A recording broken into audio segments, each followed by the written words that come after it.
আসসালামু আলাইকুম ফ্রেন্ডস, কেমন আছেন সবাই? নাজিফা মাম ব্লগে সবাইকে স্বাগত। আমি আলহামদুলিল্লাহ আপনাদের দয়ায় খুবই ভালো আছি। আপনারা কেমন আছেন, কি কোথা থেকে দেখছেন অবশ্যই জানাবেন। এই তো সকাল সকাল ব্লগ শুরু করলাম। আজকে বেশি একটা বড় ব্লগ দিব না, ছোটখাটোই দিব। দেখতে পাচ্ছেন আমার গলা ভাঙা, ঠান্ডা লাগছে। আমি একটু কিছুদিন ধরে অসুস্থ, তাই জামাই ভালোবাসা গ্রাম থেকে কি নিয়ে আসলো সেটাই আপনাদের সাথে শেয়ার করবো।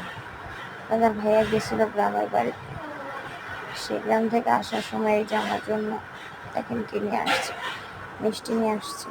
আর গ্রামের মিষ্টি খেতে, মিষ্টি আর দই খেতে আমি খুব পছন্দ করি।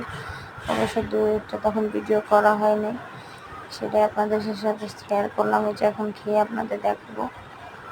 অবশ্য মিষ্টিটা অনেক মজা ছিল, গ্রামের দই মিষ্টি তো অনেক মজা। ভিডিওটি ভালো লাগলে অবশ্যই পাশে থাকবেন। আল্লাহ হাফেজ।